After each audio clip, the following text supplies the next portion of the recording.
अस्सलाम वालेकुम स्टूडेंट्स, कैसे हैं आप सब। उम्मीद है आप सब खैरियत से होंगे। आज का जो हमारा टॉपिक है वो हमारे पास है angular momentum of nucleus. Nucleus का एंगुलर मोमेंटम, जिस तरह से हम बात करते हैं इलेक्ट्रॉनिक एंगुलर मोमेंटम की, वैसे ही हमारे पास न्यूक्लियस भी ही एंगुलर मोमेंटम पॉज करता है। ठीक है, ये हमारे पास प्रॉपर्टी ही है न्यूक्लियस की। तो एंगुलर मोमेंटम हमारे पास क्या होता है कि हमारे पास अगर हम इलेक्ट्रॉनिक मोमेंटम की बात करें तो उसमें हमारे पास क्या होता है कि इलेक्ट्रॉन दो तरह से मूव करता है। एक तो वो ऑर्बिटल मूवमेंट करता है और दूसरी वो क्या करता है, अपने ही एक्सिस के अलोंग मूव करता है। ठीक है, तो ये जो हम न्यूक्लियाई जो इलेक्ट्रॉन ऑर्बिट में मूव कर रहा होता है, इस मोमेंटम, इसकी वजह से जो मोमेंटम प्रोड्यूस होता है उसे कहते हैं हम ऑर्बिटल मोमेंटम। और जो इलेक्ट्रॉन अपने ही एक्सिस के अलोंग मूव कर रहा होता है, इसकी वजह से जो मोमेंटम प्रोड्यूस होता है उसे हम कहते हैं स्पिन मोमेंटम। और हमारे पास जो नेट मोमेंटम होता है वो हमारे पास क्या होता है, I=L+S orbital momentum plus spin momentum. ठीक है, तो सेम यही यहाँ पे भी वही वाला प्रोसेस है कि हमारे पास अगर हम न्यूक्लियस की बात करें तो न्यूक्लियस में जो कंपोजिशन होती है वो प्रोटॉन और न्यूट्रॉन्स होते हैं। तो प्रोटॉन और न्यूट्रॉन भी ऑर्बिटल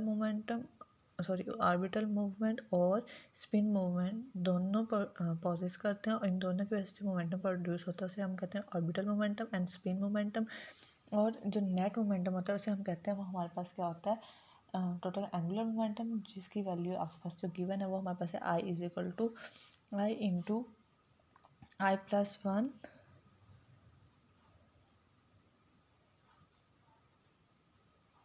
1/2 एज कट। ठीक है, ये हमारे पास इसके अब depending upon the number of protons and number of neutrons, मतलब वो इवन है या ऑड है। हमारे पास हमने एक हाइपोथेसिस कह लें हमने डेवलप की हुई है। जैसे हमारे पास है कि अगर हमारे पास ए जो है मैस नंबर, वो हमारे पास क्या होगा, अगर वो हमारे पास ऑड होगा और जो हमारे पास नंबर ऑफ प्रोटॉन्स हैं वो हमारे पास इवन या ऑड दोनों में से कोई भी होगा, तो उस केस में जो हमारे पास स्पिन मोमेंटम होगा वो हमारे पास क्या होगा, वो हमारे पास हाफ इंट्रैगल मतलब ओवर टू की फॉर्म में आएगा। इंट्रैगल एज कट ओवर टू, 1/2 आ सकता है, 3/2 आ सकता है, 5 मतलब वो वन इस तरह से हाफ इंट्रैगल की फॉर्म में होगा। ठीक है, और अगर हमारे पास एटॉमिक मास क्या है वो हमारे पास इवन है और जी हमारे पास क्या है, वो हमारे पास ऑड है।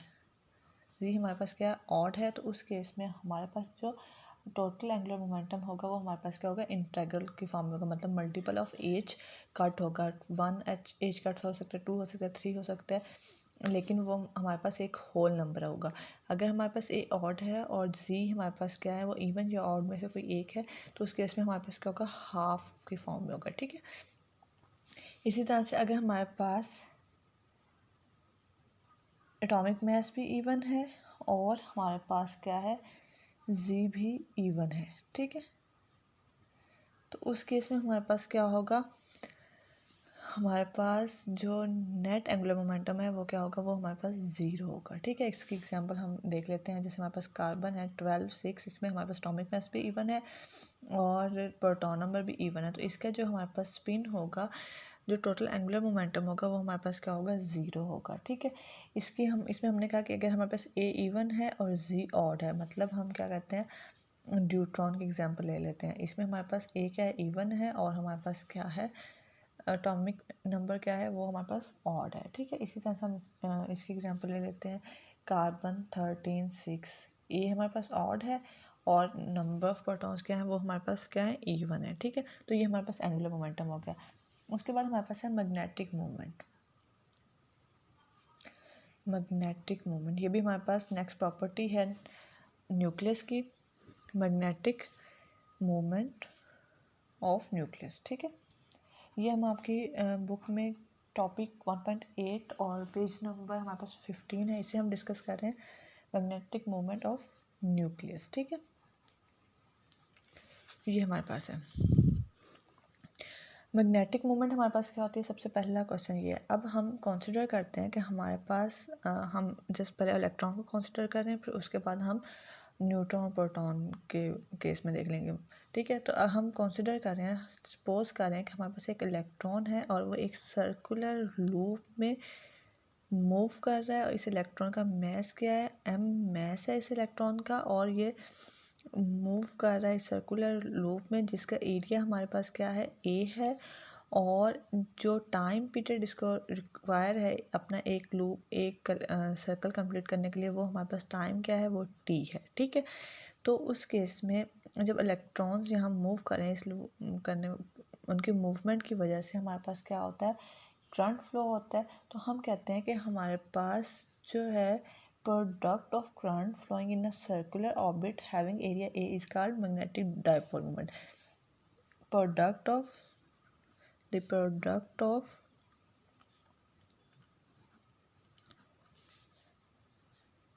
current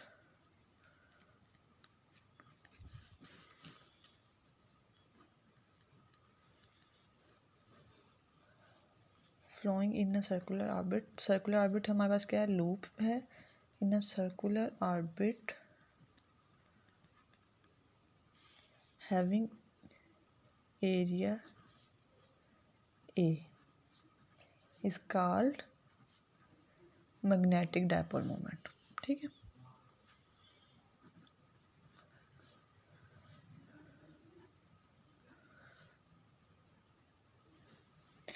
इसकी डेफिनेशन के अकॉर्डिंग अगर हम इसको एक्सप्लेन करें तो हमारे पास क्या है, आई क्रॉस ए, ये हमारे पास क्या है, product of current and area, और ये हमारे पास किसके इक्वल है, मैग्नेटिक मूवमेंट के, जिसे हम म्यू से रिप्रेजेंट करते हैं।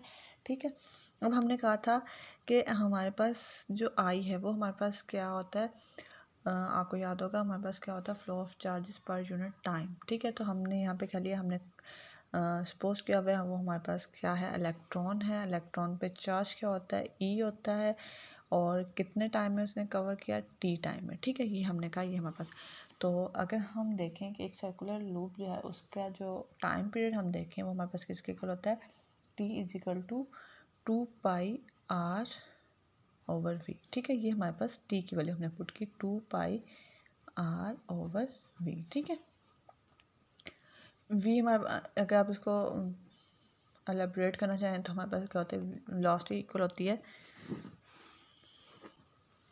एस ओवर टी के। एस हमारे पास क्या है, डिस्टेंस है, डिस्टेंस कितना कवर किया, 2πr डिस्टेंस कवर किया, और हमें क्या चाहिए, टी चाहिए, टी इधर आ गया और हमारे पास क्या आ गया, T is equal 2πr over V. ठीक है, ये हमने इसको एलेबरेट किया। ये हमारे यहाँ से हम देखें हमारे पास करंट की वैल्यू हमारे पास क्या आ जाएगी, ई वी ओवर 2πr। ठीक है, उसके बाद हमारे पास एरिया हमारे पास क्या होता है, πr²। ठीक है, तो हम इस इक्वेशन में इसको कोई नेम दे लेते हैं, लेट्स सपोज 1 दे लें या 1.6 दे लें अकॉर्डिंग टू योर बुक। हम क्या करते हैं, by putting values in equation 1.6, तो हमारे पास क्या आ जाएगा,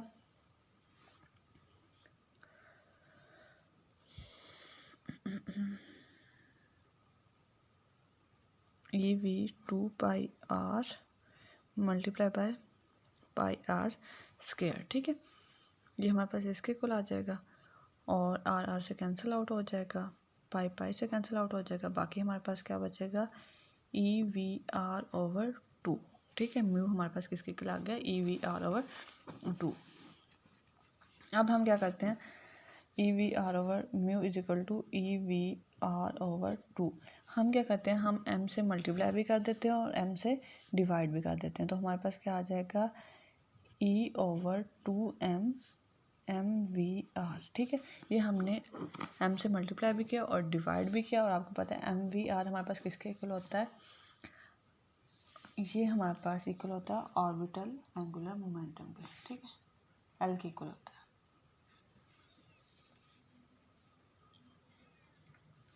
तो हम यहाँ इस इक्वेशन पुट कर देते हैं, mu is equal to E L over 2m। ठीक है, ये हमारे पास क्या है, एल हमारे पास किसको रिप्रेजेंट कर रहा है, एल हमारे पास एंगुलर मोमेंटम है, और ये हमारे पास इसकी वैल्यू आ गई। अब ये हमने इलेक्ट्रॉन के लिए कंसिडर किया था कि हम इलेक्ट्रॉन की बात करते हैं तो हम मैस क्या करेंगे, मैस ऑफ इलेक्ट्रॉन यूज़ करेंगे। अब इसको हम कन्वर्ट कर देते हैं फॉर प्रोटॉन, तो उसके लिए हमारे पास क्या आएगा, mu is equal to E L over 2m_p। ठीक है, ये हमारे पास इसके इक्वल आ जाएगा। उसके बाद mp यहाँ पे क्या है, मैस ऑफ प्रोटॉन है, और अगर हम इसको फर्दर यूज़ करें, एलेबरेट करें, तो हमारे पास क्या है,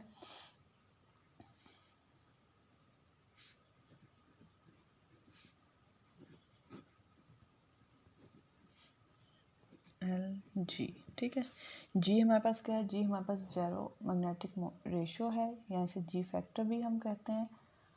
और इसको हम अगर हम प्रोटॉन और न्यूट्रॉन के लिए अगर हम प्रोटॉन के लिए ऑर्बिटल और स्पिन मोमेंटम दोनों का सम लें तो हमारे पास क्या आ जाएगा, वो हमारे पास आ जाएगा आई, ठीक है।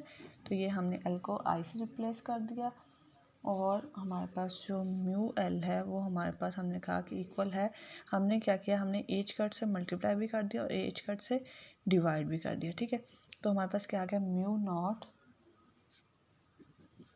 आई ओवर एच कट, ठीक है। अब म्यू नॉट हमारे पास किसके इक्वल है, म्यू नॉट हमारे पास इक्वल है ई ओवर 2m/p के, ठीक है। ये हमारे पास इसके इक्वल आ गए। अब हमारे पास क्या है, ये हमने एक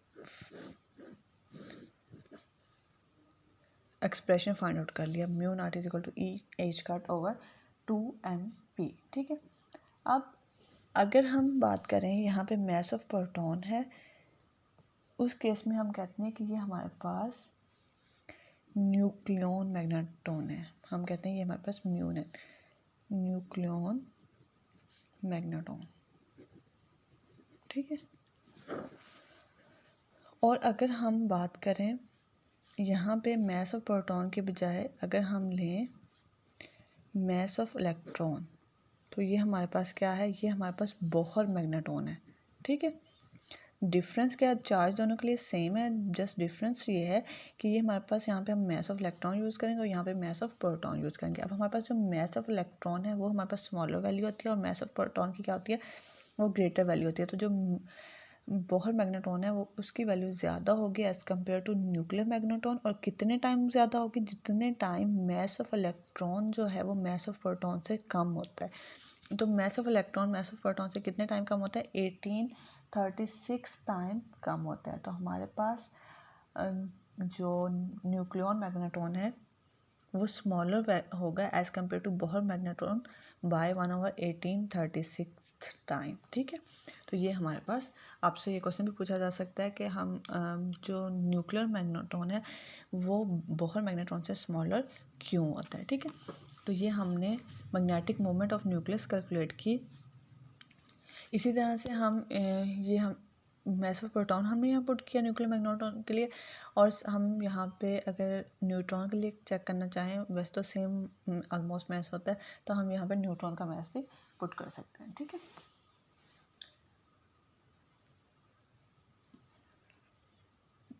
लेकिन हमारे पास न्यूट्रॉन पे चार्ज क्या होता है, वो कुछ नहीं होता, तो हमारे पास क्या हो जाएगा, ज़ीरो, ठीक है। तो ये हमारे पास मैग्नेटिक मोमेंट था। नेक्स्ट हमारे पास जो प्रॉपर्टी है न्यूक्लियस की, वो हमारे पास है क्वाड पोल मोमेंट।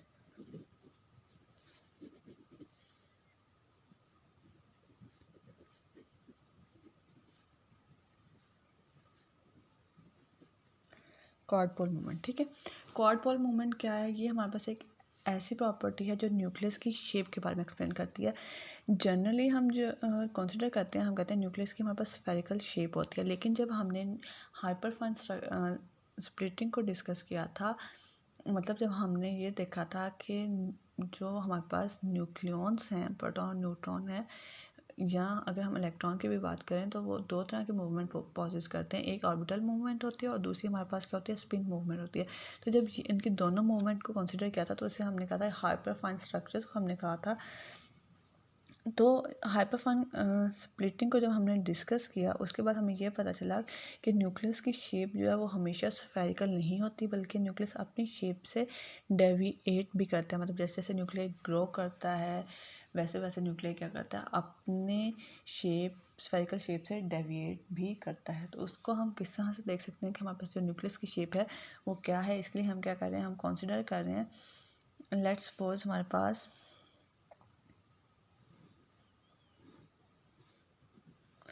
एक हमने लूप ली जिसमें हमारे पास मूव कर रहे हैं, और हमने कहा कि लेट्स, ये हमारे पास एक पॉइंट पी है और यहाँ पे हम क्या करते हैं, पोटेंशियल कैलकुलेट करना चाहते हैं। ये डिस्टेंस आर पे है यहाँ से, ये हमारे पास आर प्राइम है और ये हमारे पास क्या है आर माइनस आर प्राइम, ठीक है। पोटेंशियल अगर हमने फाइंड आउट करना वी ऑफ आर तो ये हमारे पास क्या होता है, ये हमारे पास होता है q over 4 pi epsilon not r, ठीक है। ये हमारे पास इसके इक्वल होता है। अब यहाँ पे हमारे पास जो चार्ज है वो ई है और आर हमारे पास किसके इक्वल है, आर माइनस आर प्राइम के। तो उसके अकॉर्डिंग हम इसमें वेरिएशन कर देंगे e over 4 pi epsilon not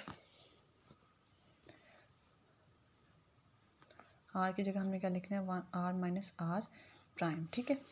अब हमने क्या करना है, इसका स्क्वायर रूट लेना है, स्क्वायर लेना है और स्क्वायर रूट भी लेना है। अगर हम इसका स्क्वायर लें तो हमारे पास इसके कुल हो जाएगा, इसका स्क्वायर जब ओपन करेंगे R square plus are prime का square minus 2 are prime cos theta. Cos theta क्या है, ये एंगल है between R and R prime, ठीक है। तो ये हमारे पास वो एंगल को रिप्रेजेंट कर रहा है। अब हमें क्या चाहिए, हमें आर माइनस आर प्राइम की वैल्यू चाहिए, तो हम क्या करेंगे, इसका स्क्वायर रूट भी साथ ही ले लेंगे और हमारे पास ये क्या आ जाएगा 1/2 के इक्वल आ जाएगा। ये हम यहाँ पुट कर देंगे, ये हमारे पास क्या आ जाएगा, V of R is equal to E over 4 pi epsilon naught 1/आर स्क्वायर प्लस आर प्राइम का square minus 2 are prime cos theta 1/2, ठीक है। ये हमारे पास, फिर हम इसमें से क्या करेंगे, इसमें से हम आर स्क्वायर को कॉमन ले लेंगे, या हम ये कर सकते हैं ई ओवर 4 पाई एप्सिलॉन नॉट, पहले हम इसके ऊपर ले जाएंगे और ये हमारे पास 1/2 नीचे पॉजिटिव में, ऊपर जाके क्या हो जाएगा, नेगेटिव में हो जाएगा, r square plus are prime square minus 2 are prime cos theta -1/2, ठीक है। अब इसमें हम क्या करते हैं, आर स्क्वायर को कॉमन ले लेते हैं। आर स्क्वायर को जब हम कॉमन लेंगे तो साथ में पावर भी हमारे पास आएगी, ये इसके साथ कैंसिल आउट होकर -1 के हो जाएगा और ये हमारे पास क्या हो जाएगा, नीचे शिफ्ट हो जाएगा 4 पाई एप्सिलॉन नॉट आर और हमारे पास क्या आ जाएगा 1 plus are prime square over r square minus 2 are prime over r cos theta into -1/2, ठीक है। अब इसके ऊपर हम क्या करेंगे, इसके ऊपर हम बायनॉमियल थ्योरम अप्लाई करेंगे और उससे हमारे पास क्या आ जाएगी, एक सीरीज़ की फॉर्म में आ जाएगी, आपके पास बुक में गिवन है सीरीज़ सारी सॉल्व। हम एंड रिजल्ट्स देखते हैं, हमारे पास एंड रिजल्ट्स क्या आएंगे, हमारे पास एंड रिजल्ट आएंगे e over 4 pi epsilon not are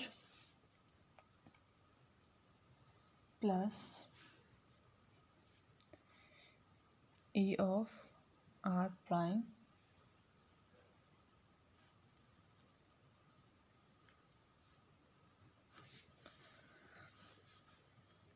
आपकी बुक में थोड़ा इशू है, इसे हम सॉल्व कर लेते हैं। ये हमारे पास आ जाएगा, इसको अगर हम इस सीरीज़ को सॉल्व करें तो हमारे पास ये आ जाएगा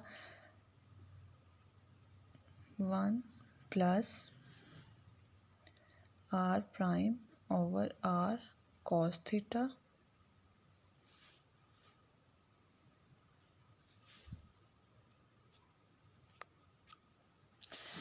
तो ये हमारे पास इक्वेशन आ गई 1 प्लस आर। ये हमने इस इक्वेशन को सॉल्व किया बायनॉमियल थ्योरम के अकॉर्डिंग, उसमें हमने फार्मूला अप्लाई किया और ये हमारे पास इक्वेशन आ गई। अब हम क्या करेंगे, इसको यहाँ पे इसकी जगह पुट कर देंगे और इसको मल्टीप्लाई कर देंगे तो हमारे पास ये आ जाएगा E over 4 pi epsilon not R. Next हमारे पास आ जाएगा plus E over 4 pi epsilon not R square cos theta, R prime आ जाएगा साथ में, ठीक है। फिर नेक्स्ट हमारे पास क्या आ जाएगा, नेक्स्ट हमारे पास आ जाएगा e are prime square over 4 pi epsilon not r cube 3/2 cos theta -1/2, ठीक है। ये हमारे पास ये आ जाएगा इसका। अब इसमें हमारे पास जो फर्स्ट एक्सप्रेशन है ना, ये सिंगल पार्टिकल को रिप्रेजेंट कर रहा है, जो हमारे पास सेकंड है ये हमारे पास रिप्रेजेंट कर रहा है इलेक्ट्रिक डायपोल मोमेंट को, और ये जो थर्ड वन है ना, ये हमारा डिज़ायर्ड है एक्सप्रेशन जो रिप्रेजेंट कर रहा है क्वाड पोल मोमेंट को, ठीक है। इसको हम कहते हैं कि हमारे पास ये इक्वल है क्यू के, Q is equal to E are prime square over 4πε0 R cube 3/2 cos theta -1/2। ठीक है, ये हमारे पास इसके इक्वल है। इसको हम फर्दर सॉल्व करें तो ये हमारे पास इक्वल आ जाता है q is equal to 1/e rho density को रिप्रेजेंट कर रहा है 3z² minus x² plus y² plus z² into dt।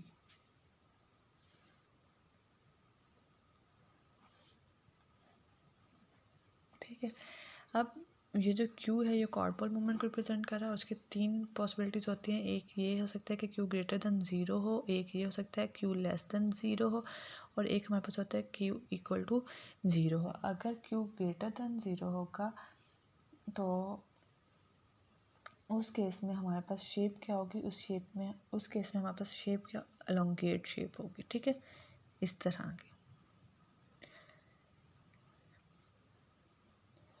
और अगर हमारे पास Q लेस दैन 0 होगा उस केस में हमारे पास क्या होगी, ऑब्लेटेड शेप होगी, इस तरह की।